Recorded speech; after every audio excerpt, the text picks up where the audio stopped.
noches y bienvenidos a Este Oeste. Hoy vamos a conversar acerca de un tema polémico, de un personaje polémico, y vamos a hablar acerca del proceso de extradición del expresidente Alfonso Portillo. Es el primer caso, hasta donde yo tengo en mente, ahorita nos aclararán acá nuestros invitados, de un presidente guatemalteco que va a ser extraditado a otro país para ser juzgado. Tenemos casos al revés, donde se está pidiendo la extradición, por ejemplo, del ingeniero Jorge Serrano Elías para traerlo a enjuiciarlo aquí en Guatemala. De hecho, acaban de ratificar una orden de captura solicitada contra él hace unos días, pero este caso genera polémica. Hay quienes adoran a Alfonso Portillo, hay quienes lo odian a Alfonso Portillo, pero hay pocas personas que no tengan opinión acerca de él. Así que el caso en sí también genera mucha polémica. Y para hablar del caso, nos acompañan hoy cabalmente Gabriel Orellana, quien es abogado constitucionalista. En este caso en particular estuvo a cargo de la defensa de Alfonso Portillo para el caso de extradición concretamente. Y nos acompaña también la abogada Lea de León. Ella es abogada penalista y es acusadora particular en el juicio local por peculado que se está llevando a cabo, representando en este caso a la financiera Confía. Así que buenas noches, bienvenidos a ambos. Gracias. Muchas gracias por acompañarnos hoy. Y como decía en la introducción, Gabriel, es un tema polémico por una infinidad de situaciones, pero la ley en sí es única, e independientemente de los personajes, de los nombres de las personas y demás, tiene sus características, sus procesos, sus procedimientos. Hablemos un poco de esto, el proceso que se ha llevado a cabo hasta ahora con Alfonso Portillo. Él ha recriminado constantemente que es más una persecución política, que se han violado normas y leyes desde su captura hasta el proceso que se está llevando a cabo. Expliquemos un poco de esto, el proceso en sí, en qué situación se encuentra el tema de la extradición. Bueno, el tema de la extradición de todos es conocido, que consta, podríamos decir, de dos capítulos. El primer capítulo es en el que se discute el amparo sobre vamos a llamarle la legalidad de la decisión de extraditar a Alfonso Portillo. En este caso se cuestiona el hecho de que el petitorio de extradición formulado por los Estados Unidos está fundamentado en bases absolutamente precarias, deleznables, y exigía en su momento la prueba y la demostración del derecho extranjero de oficio por parte de los tribunales de Guatemala, lo cual no se cumplió. Segundo lugar, se dan una serie de presupuestos de conformidad con nuestro derecho constitucional y nuestro derecho internacional que exigían el tamiz de si esta sentencia se ajustaba o no al concepto de orden público internacional de Guatemala, lo cual tampoco se cumplió. Ese es el motivo en síntesis del primer amparo. Este amparo es resuelto finalmente por la Corte de Constitucionalidad, y en la sentencia la Corte decide que es válida la decisión adoptada de declarar procedente la extradición, y que sin embargo el presidente de la República debe cumplir con una serie de recaudos que la propia Corte le fija. Porque establezcamos aquí el proceso, o sea, el sistema judicial va estableciendo si procede o no la extradición, pero una vez ese proceso se termina, a quien le corresponde emitir un acuerdo específico para autorizar u ordenar la extradición es el presidente de la República. Solamente cuando se trata de connacionales, en el caso del tratado de extradición bilateral con Estados Unidos. Hay otros tratados de extradición en los que no se requiere, pero en este caso es un principio que estableció Estados Unidos en su momento.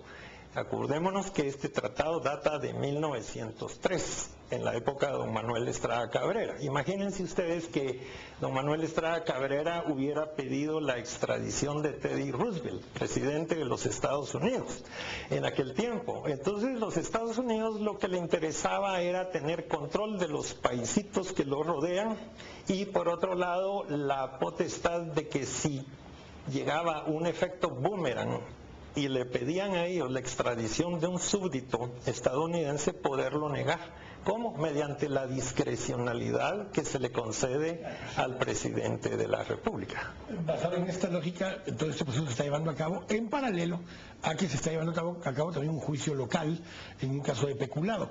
Hablemos un poco de esto, Lea, porque el proceso que se está llevando a cabo acá localmente es un juicio donde se está tratando de demostrar un delito muy diferente a lo que se está planteando para la extradición, que es un caso de peculado, versus en el tema de extradición se plantea incluso en su momento el tema de lavado de dinero, lavado de activos.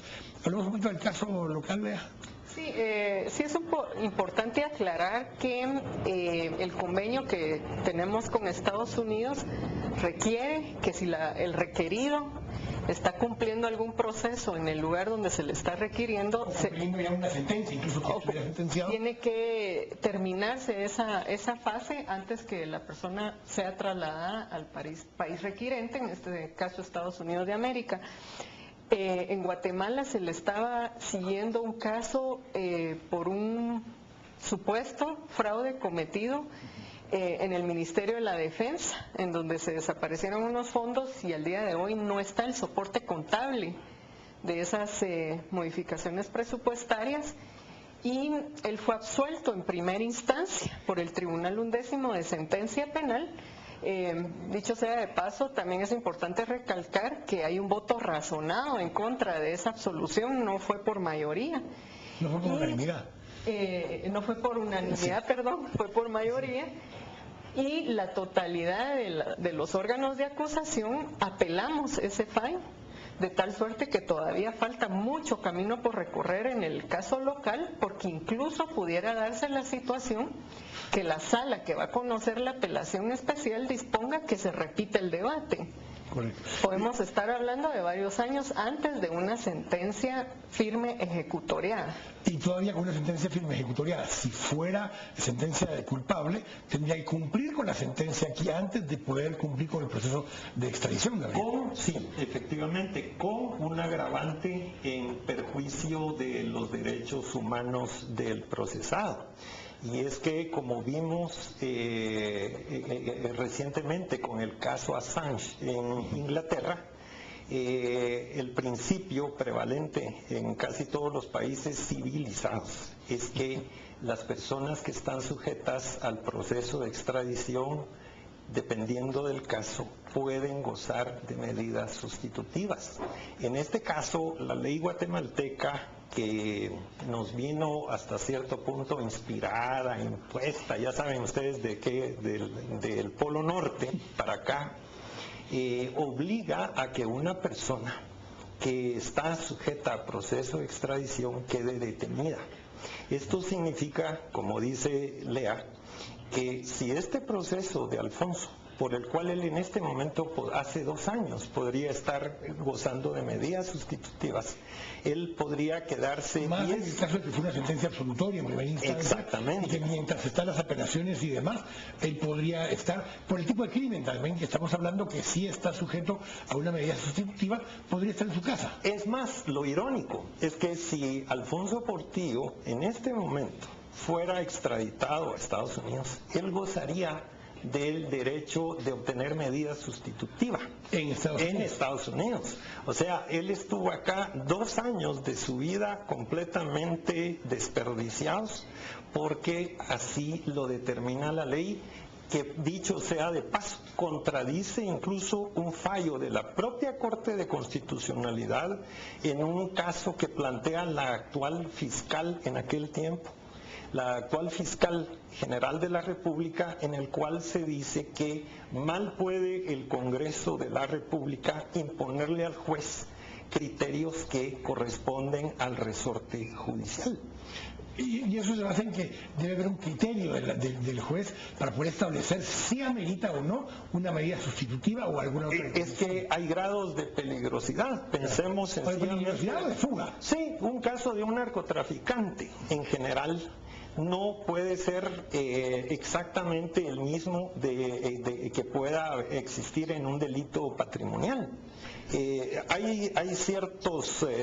Y aquí tenemos una cosa en perspectiva. Estamos hablando de un delito patrimonial. ¿Cuál es la sentencia máxima que puede tener si fuera encontrado culpable de peculado? Bueno, puede ser 10 años, solo que ahí yo sí difiero un poco en el criterio, porque sí es discrecional del juez el otorgar o no una medida sustitutiva. Lo que se consideró aquí, tanto en el juzgado de primera instancia como en el tribunal de sentencia, era que por la figura de un presidente, porque no es lo mismo que hablemos de un ciudadano guatemalteco común y corriente que esté causando un fraude. Técnicamente todos somos iguales ante la ley, ¿verdad?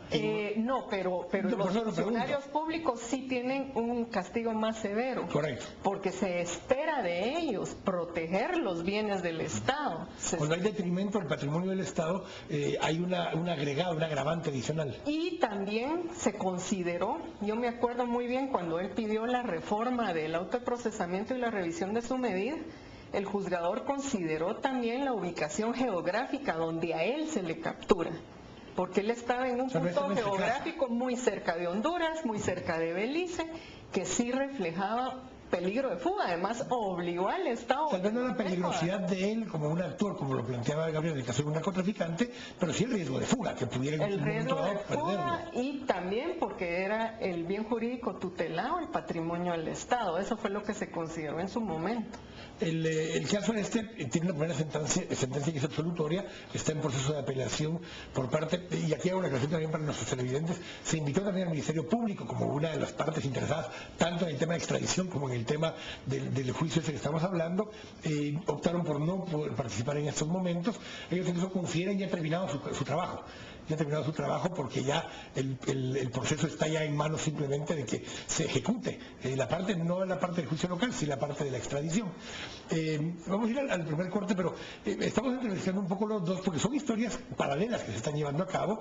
El juicio local lleva su propia dinámica, su propia vida. De hecho, la razón por la que llega a firmar el libro al juzgado periódicamente el expresidente es por el juicio local, porque está sujeto a ciertas medidas en particular, y una de ellas es ir a firmar, que es el momento que aprovecha justamente siempre el expresidente para dar las declaraciones correspondientes y hacer todos los señalamientos que ha hecho. Vamos a ir al corte, vamos a seguir analizando un poco el proceso que se está llevando a cabo, tanto el de extradición como el proceso local, y lo que nos puede esperar, lo que sucedió en la siguiente etapa, después de la sentencia absolutoria, después del primer amparo, donde ya viene el expresidente Colom y emite el acuerdo de extradición con ciertas condiciones y características. Vamos a hablar de eso al volver del corte. Estamos acá en Este Oeste, volvemos en un minuto.